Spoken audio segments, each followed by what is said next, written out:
किसकी मिलीभगत से जम्मू में बसाए गए रोहिंग्या? क्या डेमोग्राफी बदलने की है साजिश? आखिर क्यों जम्मू में बसाए गए रोहिंग्या? जम्मू कश्मीर में करीब 10,000 रोहिंग्या अवैध रूप से रह रहे हैं और अब उनको वापस म्यांमार भेजने की तैयारी भी शुरू हो गई है। पर सवाल यह है कि आखिर इतनी संख्या में रोहिंग्या यहां आए कैसे? किसकी मिलीभगत से? इसके पीछे की साजिश क्या है? क्योंकि म्यांमार की ना तो सीमा जम्मू कश्मीर से लगी हुई है और ना ही दोनों संस्कृतियों के बीच कोई प्रत्यक्ष संबंध है।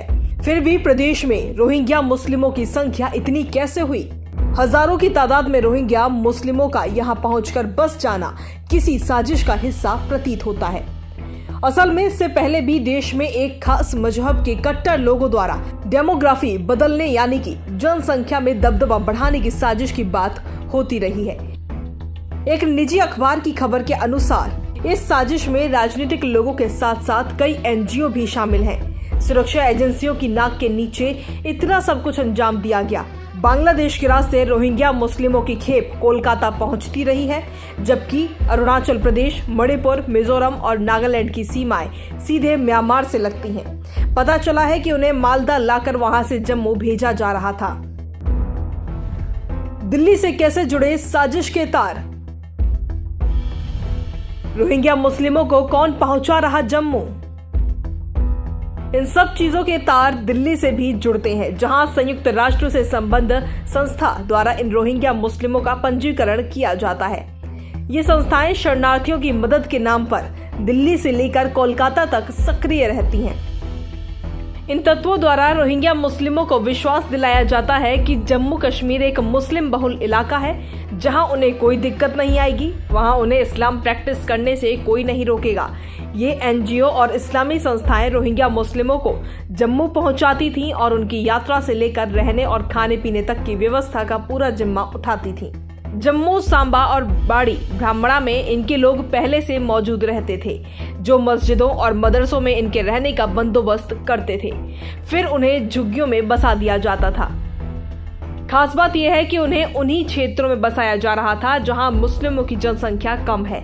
साथ ही उन्हें जम्मू कश्मीर में चल रहे जिहाद और म्यांमार में बौद्धों के अत्याचार को जोड़कर और कट्टर बनाया जाता है। उनसे कट्टर बातें करके जिहादी तत्वों के लिए काम करने के लिए तैयार किया जाता था। रोहिंग्याओं को संस्थाएं बताती हैं पीड़ित। जब भी इस पर कोई आवाज उठती थी तो इनकी मददगार संस्थाएं उन्हें पीड़ित बताते हुए अपना खेल शुरू कर देती थीं।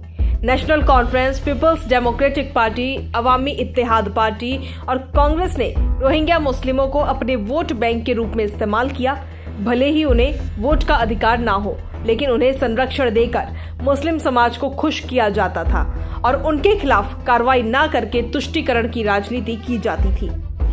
आंकड़े कहते हैं कि जम्मू कश्मीर में कुल 13,600 विदेशी नागरिक अवैध रूप से रह रहे हैं, जिनमें सबसे ज्यादा संख्या रोहिंग्याओं और बांग्लादेशियों की है। जम्मू के बेलीचराना और सांबा में भी इनकी बड़ी संख्या है। ड्रग्स रैकेट और आतंकी हमलों में इनका नाम सामने आता रहता है। जम्मू के बठिंडी में रोहिंग्याओं की संख्या बहुत ज्यादा है। अब वो स्थानीय आबादी में मिल गए हैं, जिससे उनकी पहचान खासी मुश्किल हो रही है।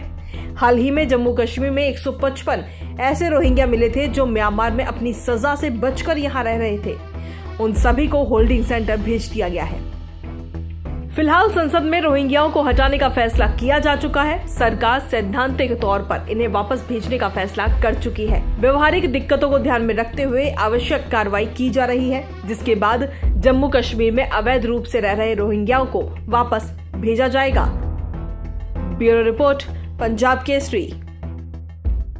हमसे जुड़े रहने के लिए हमारे YouTube चैनल को सब्सक्राइब करें और नई वीडियो की नोटिफिकेशन के लिए बेल आइकॉन को दबाएं। अगर आप ये वीडियो Facebook पर देख रहे हैं तो लाइक जरूर करें और ज्यादा से ज्यादा शेयर करें। धन्यवाद।